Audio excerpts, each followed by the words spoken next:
Qué alegría saber que los temas de los que vamos a hablar ahora con Raúl, bienvenido Raúl Estrada Ullola a nuestro programa, son temas que te apasionan desde hace muchísimos años, pero que ahora el mundo entero tiene que saber, quiera o no, que son temas interesantes para todos nosotros, para la humanidad completa, para todos los animales.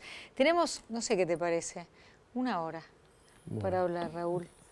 A partir de este momento comenzamos ya. No es fácil hablar solamente una hora con una persona que ha dedicado gran parte de su vida, no puedo decir que a luchar contra molinos de viento, porque sería mucho decir de mi parte, pero sí a abrir camino, como puede abrir un explorador, en lugares donde los temas del ambiente no interesaban mucho, o épocas en las que eso no interesaba, porque parecía que no nos incumbía, que no era nuestro problema. O no era nuestro problema porque quedaba lejos el problema, lejos geográficamente o lejos en el tiempo. Ya no queda lejos en ningún caso. Bienvenido. Gracias. Yo he tenido una gran satisfacción. En realidad yo entré al servicio exterior para trabajar por mi país y trabajar por el pueblo de mi país. Y en ese ejercicio, en un momento, el énfasis fue puesto en los recursos naturales y en la preservación del ambiente. Y entonces he trabajado ahí con mucho entusiasmo. En realidad siempre tuve una inclinación por estos temas y en los últimos 20 y tantos años estuvo bien acentuado. Es cierto que no había demasiada difusión de estos temas y había que salir a explicarlos y tratar de buscar que alguien entendiera, y a veces uno encontraba fuerte escepticismo, ¿no? Bueno, lo dice la encíclica de hace 10 días, que uno de los problemas con que se encuentra el tema es el desconocimiento y el escepticismo. Hablando de desconocimiento, y para que no me olvide más adelante, estuve leyendo que puede ocurrir que tal vez alguien vaya a una cumbre sobre cambio climático, sobre ambiente, que decimos ambiente porque medio ambiente no está mal, pero es redundante, ¿no? Así es. Es así. No está mal decir medio ambiente, pero no hace falta poner, porque es o el medio o el ambiente, porque... Costó mucho tiempo encontrar la palabra en español, porque en inglés fue siempre environment. En francés también tuvo su palabra, es la misma raíz, y en español empezamos con medio ambiente humano. La conferencia del 72 tenía las 3 palabras. Y bueno, después el humano desapareció y finalmente el medio desapareció. Decíamos que es posible que en una delegación haya gente que vaya a una cumbre de las que suceden cada varios años sin haber leído lo suficiente en cuanto a documentos preexistentes, incluso cosas que son dinámicas, porque lo que puede ser una realidad en una década como la del 70, luego no lo es porque empeoró o porque alguna cosa cambió en la década del 90, por ejemplo. ¿Sucede que hay pocas ganas de estudiar? Bueno, hay un hábito que consiste muchas veces en eludir el conocimiento de los documentos que se van a tratar. En el caso de los temas ambientales, es más complicado todavía porque se requiere 2 cosas: conocer los documentos políticos, que son extensos, amplios, a veces escritos en un lenguaje un poco alambicado, propio de los organismos internacionales, pero además tener idea del conocimiento técnico y científico. Y esto no es frecuente. Esto es un tema, desde el punto de vista de la diplomacia, un tema incorporado a la diplomacia recientemente. En la conferencia de Viena no tenían que ocuparse de temas científicos, se ocupaban de temas militares, estratégicos. Y hoy gran parte de las actividades diplomáticas están dependiendo de un aporte científico importante. Si se trata del desarme es el desarme, o técnico si es comercio, y por supuesto que en el caso ambiental están todos los temas científicos vinculados. Y es cierto que la gente no siempre está al día. Hay una profesora de la London School of Economics que trabajó conmigo hace tiempo en su carrera y escribió un paper que se ha publicado que se refiere a la osificación de los delegados. Dice que los delegados en el mejor de los casos llegan a aprender algo, que es lo que decías recién, ¿no? Que pasó en el 90, y se quedan con lo que pasó en el 90 en el 2020. Claro, es película y no foto. Claro, y eso es hay que estar al día todos los días. Nosotros tenemos la sensación, o sí, por lo menos nos da la sensación de que el mundo no va a ser así como lo conocemos, no sé dentro de cuánto más tiempo, pero que hay energías de las que dependemos nosotros que no son renovables. Y hay algunas que se van agotando, ¿no es cierto? Digamos, se van agotando a determinado precio. Si uno piensa en el petróleo, cuando estaba más caro, se agotaba antes, ahora que hay petróleo más barato, parece que se agota. Cuando estaba más caro se extendía más, cuando está más barato se agota antes. ¿Qué pasa? Y hay evoluciones, ¿cuánto se puede pagar? Y entonces se llega a nuevas fuentes. Esto de explotar los esquistos bituminosos tiene que ver con la inversión. ¿Qué es eso, perdón? Bueno, el shale oil es el gas que de vaca muerta o el petróleo de vaca muerta, esos son esquistos. Bueno, entonces explotarlos requiere mayor cantidad. Mucha inversión. Claro. Entonces, ¿hay o no hay petróleo? ¿A qué precio? Eso claro, exactamente. ¿Cuánto hay que invertir para lograr? Y eso tiene que ver con cuánto le va a costar a la gente beneficiarse con la energía. Entonces, por eso es que el esfuerzo debe ser puesto en encontrar nuevas fuentes de energía que sean accesibles. Y eso es lo que creíamos que se iba a poder impulsar más con la adopción del protocolo de Kioto. Hablemos de ese protocolo de Kioto. El protocolo de Kioto al que no suscribía Estados Unidos, ¿es así? Así es. Y con que no suscriba un gigante como Estados Unidos, nos quedamos por lo menos a mitad de camino, si no a cuarto de camino. Claro, ¿Qué pretendía ese protocolo de Kioto? Bueno, el protocolo de Kioto fue negociado cuidadosamente y Estados Unidos consintió, aprobó el protocolo de Kioto cuando se adoptó, junto con todos los demás. Yo presidía la negociación y Estados Unidos estuvo de acuerdo en que se adoptara ese texto. Lo que quería ese protocolo era cambiar la curva. Venían subiendo las emisiones de gases de efecto invernadero y lo que quería era modificar la curva. No era la solución. Pero era atenuar lo que venía. Crear la tendencia. Y sobre todo era crear el estímulo para que se hiciera el desarrollo tecnológico necesario para cambiar las energías.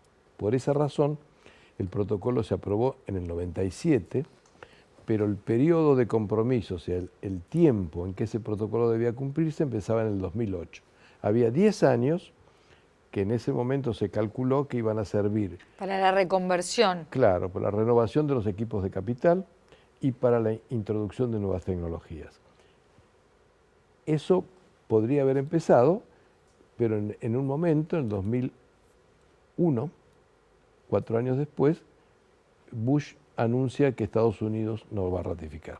Y entonces esto tira abajo el protocolo y el ánimo también, ¿no? Porque desanima un poco. No el protocolo, porque el protocolo fue construido de una manera en que hacía falta tener una masa de emisiones para que el protocolo entrara en vigor. Esa masa era el 50% de las emisiones de dióxido de carbono del año 90.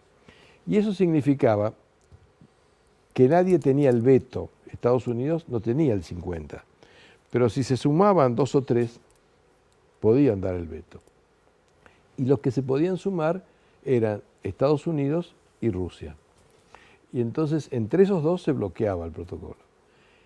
La Unión Europea quería que el protocolo entrara en vigor y entonces negoció con Rusia una cosa que la gente a veces no sabe, que fue aceptar a Rusia en la Organización Mundial de Comercio a cambio de que ratificara el protocolo, cosa que ocurre en el año 2004, cuando se hace en Buenos Aires una conferencia sobre el clima, y eso permite que el protocolo entre en vigor.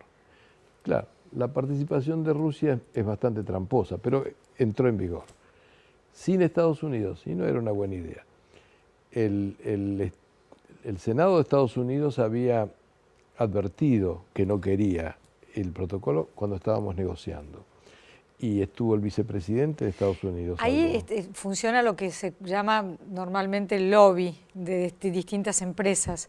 ¿Quiénes eran los más influyentes? Porque entiendo que no podemos ser ingenuos, no solamente el pensamiento de los legisladores, sino, supongo yo, que desde cada estado están las industrias predominantes que están diciendo, bueno, si usted suscribe eso, a mí me funde o algo por el estilo. Perdone la bestialidad. No, yo creo que no es bestialidad, es realmente así.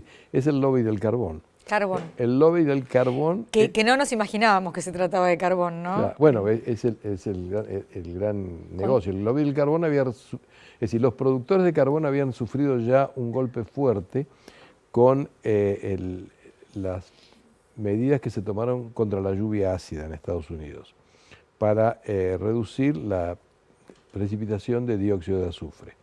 Entonces se puso un valor a las emisiones de dióxido de azufre, se pusieron límites a las empresas y se empezó todo un negocio de transacciones que hizo que la tonelada de dióxido de azufre llegara a $400 y a medida que se fue mejorando la situación está por debajo de 80. Entonces, pero ¿qué quiere decir? Pagar, ¿Por qué me lo traduce en dólares? ¿Pago para contaminar y entonces claro, puedo contaminar? Pago para poder emitir, tengo que pagar. Pero no arreglamos el planeta. No arregla el planeta, pero te baja la... porque cuanto más tengo que pagar, claro, me menos está lo bien. Es como un impuesto para no cobrarlo. Lo que usted quiere de ese impuesto es no cobrarlo nunca. No cobrarlo nunca, pero si la empresa quisiera o pudiera pagar para contaminar, podría contaminar sería... Pero entonces se sale del mercado, porque el costo que tiene no le Está bien, para entender. Entonces hubo una modificación en los carbones que se usaron en Estados Unidos. El origen del carbón tiene distinto contenido de azufre, hubo una modificación en el sistema de transporte del carbón, eso afectó totalmente a la producción. Entonces no lo podían afectar una vez más. Entonces que les viniera a caer otra vez, no. Y se defendieron fuertemente porque son industrias que tienen gravitación en los estados, pero además son industrias que contribuyen a las campañas electorales. Y entonces ahí usted encuentra, para el caso de la decisión que toma en el año 97 el Senado, algo que no tiene precedente. El Senado de Estados Unidos tiene facultades para asesorar, to advise and consent, y consentir. Siempre lo que hace es consentir, es decir, el gobierno le manda un tratado y el Senado consiente, aprueba ese tratado. Muy pocas veces o nunca produce el consejo, el advice previo. Para el caso del protocolo de Kioto se produjo el advice con un fuertísimo apoyo, 96 senadores de los 100. Entonces, eso es totalmente excepcional y respondía simplemente a la cuestión de la influencia del lobby, que está presente hoy. Y eso sigue siendo el gran inconveniente que tiene que enfrentar Obama. Y Obama y quien siga. Cualquiera. Bueno, no digo que enfrenta a Obama hoy, porque Obama tiene que, limitaciones grandes a lo que puede hacer sí, en razón de la situación del Senado. Que no tiene mayorías. Claro, resulta que en lo que se está negociando para diciembre, una limitación que tiene Estados Unidos es que no puede comprometerse a un texto que requiera ser aprobado en el Senado, porque el Senado le ha dicho que ya no. Ya sabemos que no. Entonces está tratando de hacer equilibrios para conseguir un texto que pueda aplicar con sus facultades de presidente, del Poder Ejecutivo. Claro. Entonces lo que le dicen es, mire, esas facultades se las voy a objetar. Y le están trayendo cuestiones a la justicia, etc. Embajador, recién al pasar usted dijo gases de efecto invernadero, y yo pienso que no estaría de más tratar de comprender qué es el efecto invernadero. No, claro, que es imprescindible. Mire, lo que ocurre es que el Sol, como sabemos, irradia a la Tierra su calor. En la atmósfera hay filtros. Un filtro bien importante es el que para los rayos ultravioletas, el ozono. El ozono, que está, lo llamamos capa del ozono, pero lo que hay es una cierta dilución de ozono a cierta altura de la atmósfera, entonces filtra eso. El resto llega hasta la Tierra y la Tierra lo refleja nuevamente hacia la atmósfera. Ahora, en la atmósfera ciertos gases retienen ese calor y lo vuelven a mandar. Esa capa es la que llamamos el invernadero. Como si fuera un tinglado que me hace que cuando uno está abajo de un Claro. techo de chapa que conserva el calor. O de vidrio, peor. También. Claro. Claro, como los invernaderos. Claro. Entonces, esa capa está integrada por ciertos gases que están en la naturaleza. Esa capa, funcionando normalmente sin ninguna intervención del hombre, significa una diferencia de 33 grados de temperatura en la superficie de la Tierra. O sea, si la Tierra tenía, hasta que empezó todo este problema, una temperatura promedio en la superficie de 15 grados, sin el invernadero natural hubiéramos tenido menos 18 grados. Ah, es decir, que lo necesitamos, pero el problema... Claro, para vivir como vivíamos, claro. si no seríamos de otra manera. Sí. Bueno, el problema es que empezamos a aumentar, por acción del hombre, la acumulación de esos gases en la atmósfera.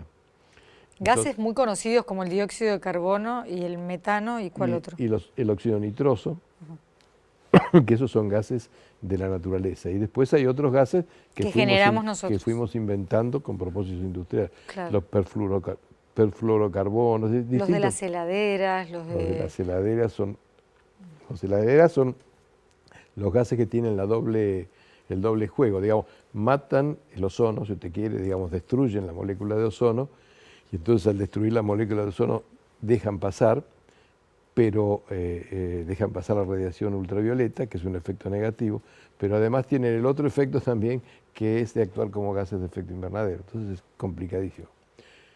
Mire, la física de la atmósfera es una materia complicada que, digamos, que yo no conozco. Cuento lo que me he podido aprender, sobre todo lo que pregunto a un hijo mío que es físico, que trabaja en esas cosas. Pero en su momento había dificultades para encontrar gente que conociera los temas estos. Digamos que lo que va pasando es que aumenta la temperatura promedio de la Tierra, pero ¿cómo se explica? Perdone, también me ignoro. Usted perdóneme, yo no sé nada. De pronto uno ve que el último invierno del hemisferio norte, por ejemplo de la ciudad de Nueva York, fue crudísimo y súper extenso. ¿Cómo se explican las temperaturas bajísimas también? Porque uno piensa, calentamiento es todo. Sí sabemos que se van derritiendo glaciares y eso tiene consecuencias graves, y se ve y se sabe, y bueno, también podemos ver nosotros que aquí en el hemisferio sur ahora estamos en nuestro invierno, que no hacen los fríos que hacía cuando éramos chicos nosotros, no hace tantos años, pero de pronto todavía hay inviernos crudísimos en el hemisferio norte. Bueno, en realidad llamarlo calentamiento global es una forma simplificada. Lo que tenemos es el cambio climático. Entonces son extremos. Cambio climático. El cambio climático cambia el sistema y hay efectos que son extremos, si usted quiere. Como por ejemplo pasó en India hace pocos días, de muertes por una ola de calor extremo.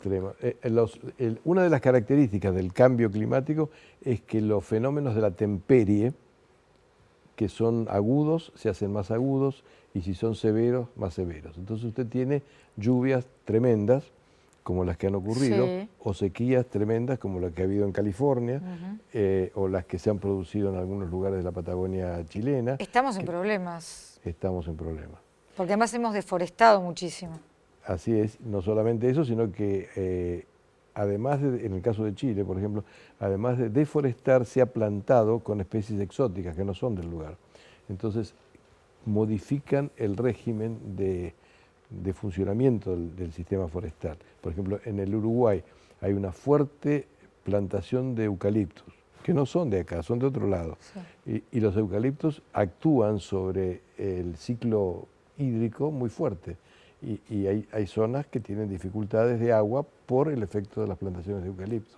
Hablando de agua, y porque no me gustaría nada olvidarme de preguntarle sobre el agua. ¿Es verdad que es un tesoro ya a esta altura de la historia? Porque hay fantasías de que vienen a robar agua dulce a los lugares donde está, por ejemplo, nuestras latitudes, los acuíferos que tenemos, que son muy importantes. ¿Existe la posibilidad o es una fantasía de ciencia ficción? Hay dos cosas. Mire, los que hablan de que vienen a robar agua a nosotros seguramente no tienen en cuenta que por el Río de la Plata nosotros descargamos al Atlántico unos 24.000 metros cúbicos por segundo. De modo que si usted se pone en la puerta del Río de la Plata a recoger lo que sale de ahí, esto lo descargamos y nunca más nos interesamos por eso. Entonces, en ese sentido es una fantasía. No es una fantasía la escasez del agua en el sentido de que hay lugares donde no llega el agua, donde no hay agua, o donde el agua se ha ido contaminando de una manera que se hace imposible aprovechar para fines humanos, digamos, de consumo humano o de la ganadería. Lo que estamos haciendo es contaminar el agua fuertemente. Es cierto que hay reservorios, como digamos el acuífero Guaraní, que son grandes posibilidades. Pero fíjese, los países árabes, por ejemplo, han empezado, y en Italia también hay un ensayo, han empezado a desalinizar el agua de mar. Es caro. Pero se puede hacer. Pero se puede hacer. Es caro y tiene un alto consumo de energía, pero se puede hacer. Hablaron también, eso no funcionó tan bien, de llevarse pedazos de hielo de la Antártida o del Ártico a otro lugar, y eso no funcionó tan bien, pero en unas zonas del norte de Italia se ha hecho el ensayo de desalinizar el agua y eso funciona. Hay procesos de generación de energía donde a uno le sobra la energía a cierta hora. Por ejemplo, si usted tiene una central nuclear, la central nuclear le produce energía pareja todo el tiempo, pero la verdad es que la gente no consume parejo. Y tampoco se almacena, o sí se almacena.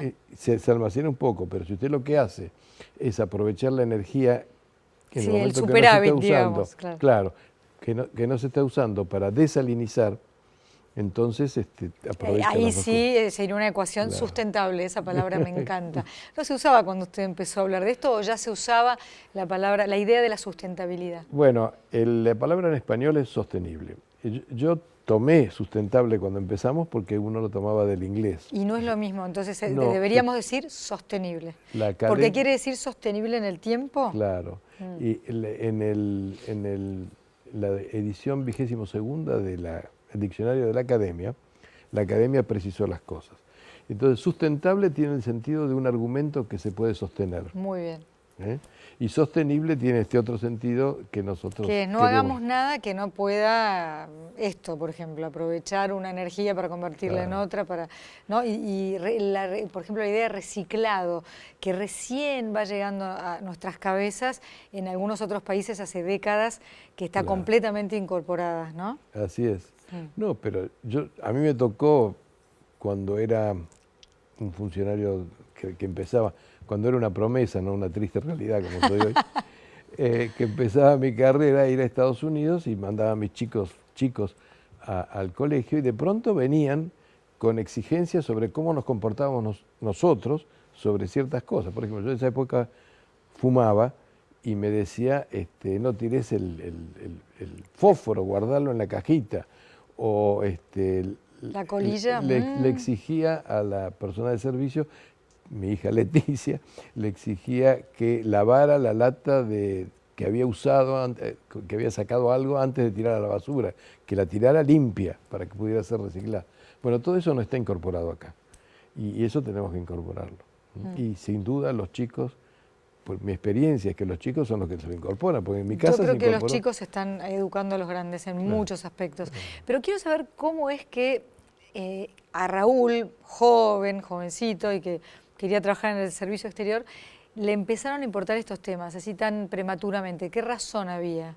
Bueno, en primer lugar, cuando yo entré al servicio exterior es cuando se publica este libro que tuvo tanta repercusión, que es The Silent Spring, cuando esta señora Raquel, ahora le digo cómo se llama porque se me perdió la neurona, pero plantea el daño que está haciendo el uso de pesticidas en los Estados Unidos. Y este es un libro que tiene una fuerte repercusión. Y yo estaba viendo qué pasaba en el mundo, entonces me incliné por eso. Justamente yo empecé a ir a Naciones Unidas en esos años y en el 69 me trasladan a Washington. Entonces me encontré con ese fenómeno. Yo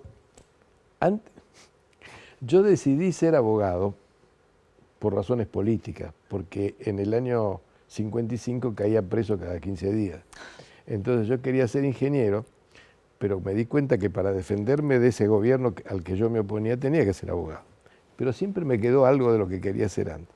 Entonces cuando llegué a Estados Unidos y vi estos temas, me interesé mucho hice un máster en regulación de nuevas tecnologías y ahí sí empecé a conocer los temas ambientales que estaban en pleno vigor. Y se crea en Estados Unidos la agencia de Environment Protection Agency, la agencia de protección ambiental, y me da la casualidad que mi vecino, abogado, que trabajaba en el Ministerio de Interior de Estados Unidos, va para la agencia. Entonces yo le preguntaba lo que estaba pasando, y entonces entre el curso que hacía, lo que había estado leyendo, lo que veía que pasaba, me fui interesando en estos temas. O sea que tiene que ver con observar alrededor y tener la suerte de un buen vecino en ese aspecto, no el vecino que nos presta una taza de azúcar, pero un vecino que está en un tema que pintaba para ser apasionante y hoy lo es. Mire, una gran ventaja de Estados Unidos es la apertura que hay en la administración. A usted le puede gustar o no, yo le acabo de criticar una cosa del Senado, pero usted en Estados Unidos sabe todo lo que pasa. Acá hay acceso libre a la información. Hay acceso libre a la información y se publica todo, usted puede conseguir la información. Y entonces esto no nos pasa en todos los países. En Río hubo una reunión muy importante en 1992, que se llamó la Cumbre de la Tierra, ¿así se llamaba? Así, claro, en el 72 fue la primera conferencia ambiental. 20 años después se hizo la de Río. 20 años después. 20 años después se hizo la de Río, que fue una conferencia importante. Y que... Pero ahí qué pasa, después se van como con los deberes, perdone también que no entiendo. Algunos van sin haber hecho los deberes, pero luego se van con tarea para el hogar, que vendría a ser el propio país, claro, para implementar montones de cosas como un galimatías o con unos puntos muy claros. Claro, un programa bastante claro que no se cumplimentó, pero que salió de ahí. Mire, lo que pasó en el 90 es que la situación del mundo era distinta. Usted piensa que cayó el muro de Berlín, que se acabó la Guerra Fría, que se escribió aquel famoso libro El fin de la historia, que finalmente no fue así, pero en fin, Fukuyama que decía que se terminaban las ideologías. Y no fue así. Bueno, pero había un ambiente optimista. Se había terminado la Guerra Fría, los recursos que se dedicaban a la Guerra Fría se esperaba que fueran a otras cosas más constructivas. Iba a haber lo que se llamaba el dividendo de la paz, y en ese contexto se preparó la conferencia del 92. La conferencia del 92 se preparó con 4 reuniones preparatorias bien importantes en distintos lugares del mundo, cada una de un mes y pico, y entonces había sido precedida con un informe que se llamaba Nuestro Futuro Común, un informe que encargó Naciones Unidas, que todavía vale la pena leerlo porque está la descripción de los problemas. ¿Cómo se llama, por si alguien está interesado? Nuestro Futuro Común. ¿Y eso es del año? Brundtland, ¿Del año? Es del año 85. No, encargado en el 85, se produce en el 87 y sirve para todo el proceso de preparación de la conferencia. Es como una piedra fundamental de lo que iba a ser la conferencia. Y bueno, todo esto venía, entonces había un propósito de había ayudar. como una primavera del mundo. Claro. Estábamos ilusionados que si no había más guerra, podíamos dedicarnos a vivir mejor. Y entonces se aprobó un código de principios, que es la Carta de Río, que es importante. Fíjese que en la encíclica el Papa la cita varias veces. A mí cuando empecé a leer y me di cuenta que estaba citando el Papa un documento en el que yo había trabajado, me dio una gran satisfacción. Bueno, y cita varias veces ese documento y además se prueba un programa que se llama la Agenda 21, que es un programa de cosas para hacer en distintas áreas. Pensando ya en el siglo que venía. Claro. Agenda 21 tenía que ver con el siglo. Tenía que ver con el siglo. Del que ya transitamos 15 años. Parece mentira. Parece mentira. Sí. Estamos transitando, va. Y eso yo creo que se frustró y ahora se reconoce todo el tiempo. Hubo otra conferencia 20 años después. ¿La de Copenhague cuándo fue? ¿Antes de todo esto? 72. Y esa es la que usted observaba, yo leí en un documento que me dio la producción. ¿A quién se le ocurre hacer una conferencia en diciembre en Copenhague? Estaban muertos de frío, o sea, como que no eran ambientes. No sé si lo dijo en chiste o en serio, pero... No, pero la conferencia del ambiente se hizo en junio en Copenhague. Ah, eso fue verano. Eso fue verano. La que se hizo, ¿a quién se le ocurre? La que se hizo en diciembre fue una conferencia de clima. Ah, claro, hablar de clima en medio de estar aterido. La gente se moría de frío. De noche a las 4:30 de la tarde, más o menos. Claro, no, eso fue de clima. De clima. Y ese fue un berretín de un... Expliquémosle berretín a alguien que no viva en la Argentina. Y Un capricho. Un capricho, sí. Un capricho de algunos políticos, o de algún político danés que terminó mal, digamos. Yo creo que tiene mucho que ver con el fracaso de esa reunión. Pero era mal elegido, obviamente. Obviamente mal elegido. Es como hacer el Mundial de Fútbol en verano en Qatar, ¿no es cierto? ¿A quién se le ocurre? ¿A quién se le ocurre? Claro. Pero hay cosas que sí, no hay que ser brillante para observarlas de entrada. Ahora, yo creo que para esa reunión no comieron a nadie. Parece que para lo de Qatar hubo algún dinerillo. Sí, parece se sospecha, que sí, se sospecha. No sé, hay que ver. Qué feo, ¿no? Uno piensa, ¿se puede meter también la corrupción en temas de ambiente, de clima? La corrupción. Más bien los intereses creados. Los intereses, sin duda. Mire, todos los Porque temas... es como una puja, es como un tironeo. Todos los temas ambientales tienen impacto económico. Usted no puede pensar en tocar un tema ambiental sin tener en cuenta que alguna repercusión va a tener, porque se refiere a pautas vinculadas con la producción y el consumo de bienes. Pero, por ejemplo, doctor, cuando se inventó la botella de plástico estábamos todos de fiesta, dijimos, qué gran invento. Claro, porque no sabíamos qué íbamos a tener que hacer con la botella. Claro, después. nunca se nos ocurrió. Creo que hay un Getty que hizo que hay como una isla que se produjo a partir de desechos de botella de plástico y que ahora no me acuerdo cómo se llama, tal vez usted sepa mejor que yo, que es como si de tanto que se fue acumulando en una porción del mar, es como una isla de desecho plástico. Así es, sí, que se mueve además. Sí. Es impresionante, pero no nos podíamos imaginar que íbamos a consumir tanto y desechar todo lo descartable. Que uso, no crea usted, doctor, que le está hablando aquí a alguien que dejó de lado todo lo descartable, pero no nos podíamos imaginar que junto con esta fiesta de qué bueno, qué higiénico, iba a venir, ¿qué hacemos con esto que generamos? Claro, y la falta de previsión. Por eso lo que se pide ahora es que haya una evaluación del impacto ambiental de cada cosa que se hace, que en ese momento no se tenía idea de esto, ¿no? Pero es cierto que hay que saber qué va a pasar con lo que uno está haciendo. Le propongo la única pausa de este programa para que cuando volvamos, además de hablar de cosas que se me van ocurriendo a borbotones, sí nos dediquemos a esta encíclica que se la llama la encíclica de la Tierra, pero tiene un nombre en latín como todas las encíclicas, de Francisco, que abrió los ojos de muchas personas. Bueno, él supongo que, no importa si es o no consciente, pero cada palabra de él es observada con atención. Supongo que, como usted dijo recién, no será de fácil lectura, pero sí que el mundo está pendiente de esto, que tiene implicancias también humanas muy importantes, ¿no? Así es. Vamos a hacer una breve pausa y ya volvemos con el embajador Raúl Estrada Oyuela.